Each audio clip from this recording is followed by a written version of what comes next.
Good evening. ત્રીજો વારો આવે ને એટલે પ્રોબ્લેમ ઈ થાય કે બે લોકો કાંઈક તો તમારું બોલી જ ગયા હોય. મોટા ભાગનું તો સ્નેહાબેનમાં આવી ગયું છે, સક્સેસ ધેન એન્ડ નાવ. એટલે મારે જે વચ્ચેનું છે ને એટલું જ કહેવાનું રહેશે. સફળતાના લેક્ચરમાં હવે આવો ટોપિક સિલેક્ટ કર્યો છે કે શું સફળતા નથી. ઘણીવાર આપણે કન્ફ્યુઝ એમાં જ હોય. હેલ્થ શું નથી એ સમજાઈ જાય ને તો હેલ્થ શું છે એ તો બહુ ઇઝી થઈ જાય. તો વોટ સક્સેસ ઇઝ નોટ ની અંદર પહેલા હું બતાવી દઉં કે સક્સેસ આપણે શું જનરલી માનતા હોઈએ છીએ. એક તો આવી રીતે પથારીમાં બહુ બધા પૈસા હોય તો એમ જ લાગે કે સક્સેસ મળી જ ગઈ. બીજું છે કે આવું સરસ ફાર્મ હાઉસ હોય, પછી આટલા બધા ઓછા વધારે ફોલોવર્સ હોય, આવું વેકેશન હોય ને કાં તો આવી યોટ પોતાની હોય, આવી ઉડતી કાર હોય અને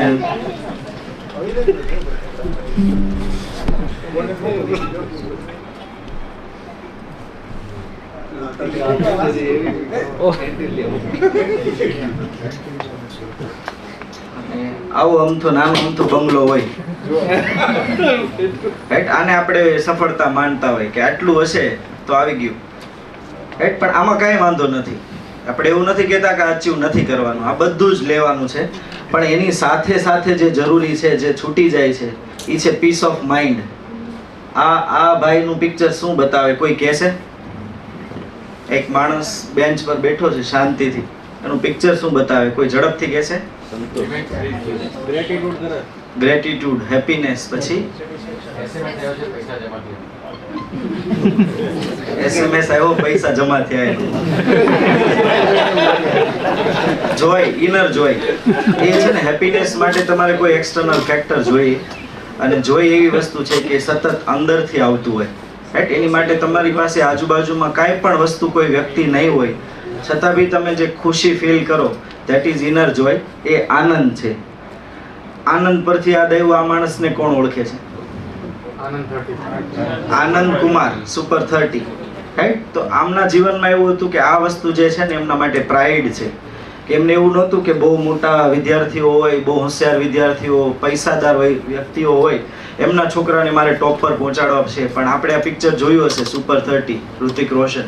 તો એવા 30 વ્યક્તિઓ લેવાના કે જે એકદમ લોઅર ઇકોનોમિક ક્લાસમાંથી આવતા હોય અને એને ખૂબ આગળ પહોંચાડવા. તો એમને એવું તો hundreds and hundreds of crore rupees એ કમાઈ શકતે. આપણે એવા એક્ઝામ્પલ આપણને ખ્યાલ છે કે કોણે છોડ્યું છે, કોણે પકડ્યું છે. ફિઝિક્સ વાલામાં આપણને ખબર છે કે એમણે પકડ્યું છે, અને ખાન સર છે તો એમણે છોડ્યા છે કરોડો રૂપિયા. તો આ છોડવા વાળામાં છે. તો શું કામ છોડતા હતા? આટલી મોટી સફળતા જો આગળ જ આપણે બતાવ્યું એ બધું હોત તો એમને એક પ્રાઇડ હતું.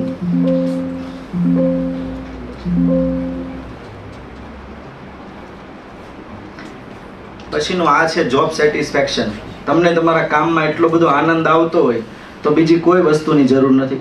આ બે એવા લેડી છે કે જેમને એકદમ ગામના અંતરિયાળ અને લોઅર સોશિયો ઇકોનોમિક કાસ્ટના બેકગ્રાઉન્ડમાંથી આવે છે, છતાં પણ એમને પ્રેસિડેન્ટના હાથે જ્યારે ઓનર આપવામાં આવે છે ત્યારે એમના માટે આપણે જે સફળતાના જેટલા ચિહ્નો ગણીએ છીએ એમાંથી એક પણ વસ્તુ નથી એમની પાસે, છતાં બી સફળતા છે. This is recognition.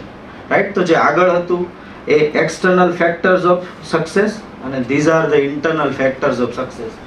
બેયનું જ્યારે બ્લેન્ડિંગ થશે ને then there is the complete success કહેવાશે. હવે એક થોડીક નાની અમથી ક્વિઝ જેવું છે, એમાં થોડા હું હિન્ટ આપીશ. જે વ્યક્તિ કહી દેશે ને કે આ કયા પર્સનની વાત થાય છે એને ફટાફટ એક આન્સર આપશે, એને હું ઊભા કરીશ, એમને એક આપણી તરફથી એક ગિફ્ટ આપવાની છે. રાઈટ? તો ઓલરેડી ક્વેશ્ચન્સ હશે ને હિન્ટ હશે. રાઈટ? બિઝનેસમેન છે, living in the world famous city, has more than dozen companies on his name. કોઈને ખ્યાલ આવે છે કયા વ્યક્તિની વાત થાય છે? ખોટું પડશે તો તમારે આપવાનું. બોલો. Elon Musk, I think. નહીં, સ્પેસિફિક હશે, આવશે. Invested in famous sports league. Still wrong. Savior of Indian heritage. Ratan Tata, Lakshmi Mittal. નહીં, આ બધું સાચું જ હશે હો પાછું. King of good times, sir સરને આપજો, સરને. વિજય માલ્યા. રાઈટ, લાગતું તું સારું પણ થયું શું? તમે એમને જ્યારે લંડનની ગલીઓમાં ફરતા જુઓ ને લોકોની વચ્ચે જ્યારે ચિચિયારીઓ પડતી હોય અને એમના ચહેરા ઉપર તમે જ્યારે ગિલ્ટ, શેમ, રિગ્રેટ જોશો ને ત્યારે તમને ખબર પડશે કે જ્યારે માણસ 8,000 કરોડની સંપત્તિ જે એનું પેલું બેંકનું કરીને ગયા, રાઈટ, તો એમની પાસે ઓલરેડી એનાથી વધારે સંપત્તિ હતી. એ છોડીને એ શાંતિ રાખીને જીવી શકતે, પણ અત્યારે તમે જોશો તો એના ચહેરા પર કોઈ પણ પ્રકારની લાઇટ નહીં હોય, રાઈટ. તો એ સફળતા નથી. આ ફેલિયર ઓર સક્સેસ, પહેલા એ કહેવાનું છે કે આ વ્યક્તિ જેનું લઈએ છે આપણે એ ફેલિયર છે કે સક્સેસ છે. Rich businessman created youngsters favourite hangout place. કોઈ છે કહેવાવાળું? Youngsters favourite hangout place. Net worth $1.2 billion in Forbes 2015. એટલે આ બહુ બધા રૂપિયા થાય હો. 2015ના ફોર્બ્સના આંકડા પ્રમાણે $1.2 બિલિયન. 1752 આઉટલેટ્સ અને 243 સિટીમાં. કોઈ ગેસ કરશે? સીસીડી. નામ? Siddhartha, VG Siddhartha. CCD correct. શું થયું તો એમની સાથે એન્ડ છેલ્લો? Suicide. Why he committed suicide? Because of financial pressure. એ કેટલું હતું? એમનું જેટલું નેટવર્થ હતું ને એનું 10%. બટ એટલે સર્વાઈવ નહીં કરી શક્યા બીકોઝ ઓફ સોશિયલ પ્રેશર. એમને એવું લાગ્યું કે હું આ બધાની વચ્ચે જઈશ તો કેવું લાગશે, કે હું ફેલ થઈ ગયો. આટલું મોટું મેં બિઝનેસ એમ્પાયર ચાલુ કર્યું અને મને ઓવરનાઇટ આટલું બધું ડિસ્ટર્બન્સ થયું ને લોકોની વચ્ચે હું કેમ જઈ શકું, રાઈટ. આપણે બી આવું થતું હોય, બાળકો સુસાઇડ કરતા હોય કે ભાઈ હું 12મા ધોરણમાં નાપાસ થયા પછી બધાને શું મોઢું દેખાડીશ, રાઈટ. આઈઆઈટી, આઈઆઈએમ જેવા ઇન્સ્ટિટ્યૂટ હોય છે, કોટામાં જેટલા બી સુસાઇડ્સ થતા હોય, these are because of this reason. તો એ સક્સેસ નથી, એની પાછળ હજી બી લાઈફ બાકી છે. ફેલિયર ઓર સક્સેસ. ઓરિજિનલ નેમ છે રોહિલ હલ્લારા. કોને આ નામ ખબર છે? બહુ ફેમસ વ્યક્તિ છે. Trouble maker from childhood. બાળપણથી જ બહુ આમ તોફાની હતા, એકદમ જોરદાર, કે એને કલ્પના ન કરી શકાય. એક આખા દેશની એમણે દિશા અને દશા સાવ બદલી નાખી. એટલા બધા એમણે ક્રાઇમ કર્યા હતા કે એમને 27 વર્ષ સુધી જેલમાં મૂકવામાં આવ્યા હતા. સુપર. આપણને એવું લાગતું હતું કે આ કોઈ નેગેટિવ કેરેક્ટર હશે, રાઈટ. એવું લાગતું હતું કે આ તો બધું ફેલિયર છે. Is Nelson Mandela. Nobel peace prize માટે જે ટ્રમ્પે અડધી દુનિયા હલાઈ નાખી, રાઈટ. તો એ એમને પીસ પ્રાઇઝ મળેલું હતું ને is termed as father of nation for South Africa. એમને જ્યારે જેલમાંથી બહાર આવ્યા ત્યારે he was the only black president of South Africa. તો સક્સેસ સ્ટોરી. નેક્સ્ટ છે civil engineer who worked for aviation. માણસ સિવિલ એન્જિનિયર છે who worked for aviation. Poetry lover and leader of large group. છે કોઈ gas કરવા વાળું? APJ Abdul Kalam નહીં. કિશનભાઈ. ચેતન ભગત નહીં. shocked world for 2 times. Osama bin લાદેન. અલ્પેશભાઈ. 2 વખત દુનિયાને હલાવી. જ્યારે એક વખત 9/11 હતું ત્યારે ને એક વખત એમને અપોટાબાદમાંથી શોધીને મારીને દરિયામાં મૂકી દીધા ત્યારે. My favourite game was hide and seek for 10 years. none other than Osama bin Laden. My art has no boundaries. Used to carry premium medical facilities wherever he is going. My income is increasing forever. વાહ. કોઈ બીજા gas કરે આગળની line સિવાય? I hanged internet for the first time in 2009. એટલું બધું એમનું નામ સર્ચ થયું કે આખું ઇન્ટરનેટ હેંગ કરી ગયું. હની સિંહ.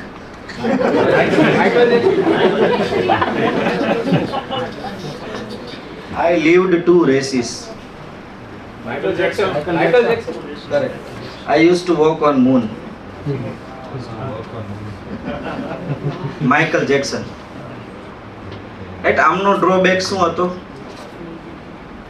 Y is died? Drug overdose. એમને જે નોર્મલ સ્ટેટમાં રહેવા માટે રોજની કેટલી ગોળીઓ લેવી પડતી હશે? એની ગેસ? Wild gas. 32, 30, 40, હજી આગળ 50, થોડા નીચે આવો. Over valuation. 20 medicines per day. Last, I never care for my health, so my body carried 31 diseases and died at age 39. I left my parents for my work. I was not fashionista. Young જનરેશનની લેંગ્વેજમાં કપડાં બહુ normal હતા. એમનું નામ અમેરિકામાં જેટલું હતું એટલું ભારતમાં નહોતું. Anybody? Perfect. Swami Vivekananda. I am the most celebrated and famous Indian motivational speaker, Swami Vivekananda. Success છે પણ એક જ બાબતમાં ફેલિયર છે, જે પહેલું પગથિયું હતું હેલ્થ. ઓવરઓલ જ્યારે બધી જ વસ્તુ ભેગી થતી હશે ત્યારે એ સક્સેસ હશે. કોણ સક્સેસફુલ છે?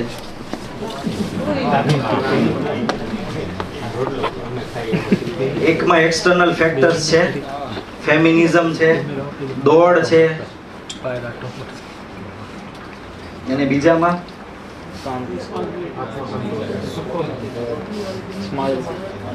એની image speaks 1000 words.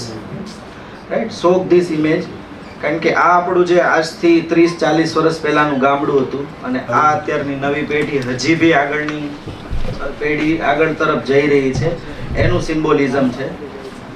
Nothing wrong in this, but the blend of two is the ideal result. કોણ વધારે ખુશ લાગે? નહીં, પિક્ચરમાં લાગે છે તો બે, પણ પિક્ચરમાં કોણ વધારે? એઆઈને આવું જ કીધું હતું કે એકને થોડું ડલ રાખજો,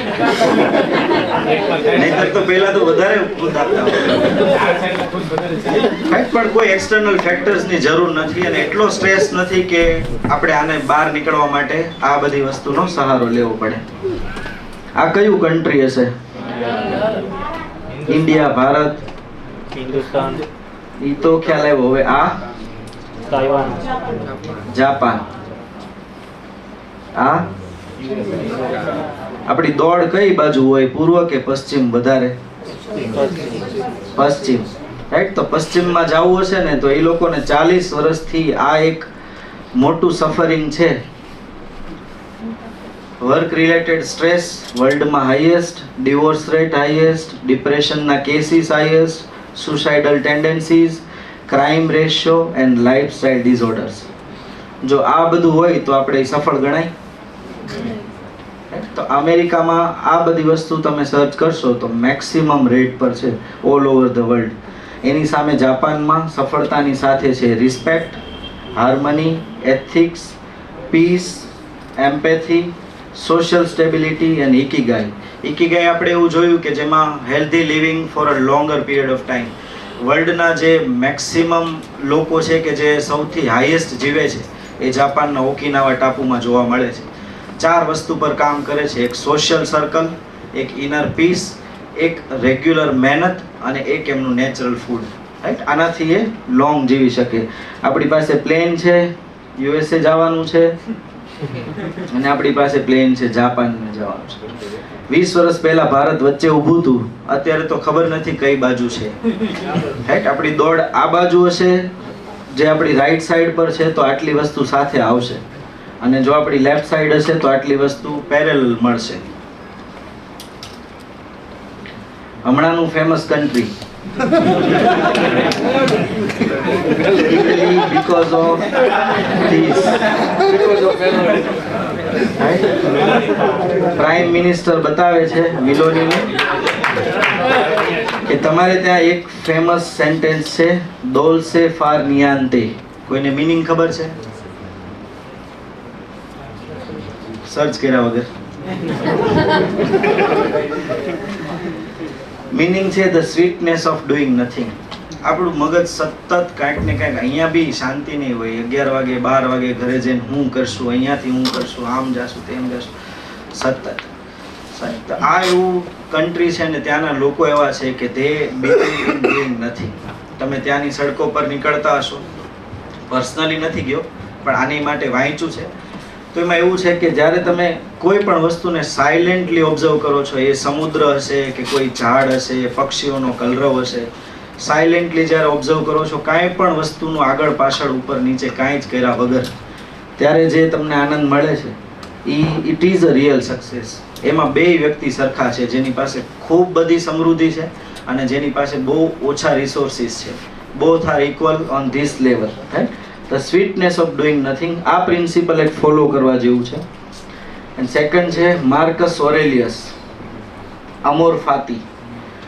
આ એક સત્ય સમજાઈ ગયું ને તો લાઈફની બધી જ ફિલોસોફી સક્સેસ તરફ જશે. That is love of once fat. તમારા નસીબમાં જે કંઈ આવશે બધી જ મહેનત કર્યા પછી, કર્મણીય વાધિકારસ્તે, એ જ આ કે જે છેલ્લે નસીબમાં પ્રાપ્ત થયું એને પ્રેમ કરવાનો છે. Acceptance and surrender, right? These are the only 2 words. This is amor fati. જો આ આપણને મળી ગયું કે જેટલું બી જે બી લાઈફમાં જે સ્ટેજ પર જ્યાં મળે છે, that is enough for me and love of once fat without any judgements. Thank you.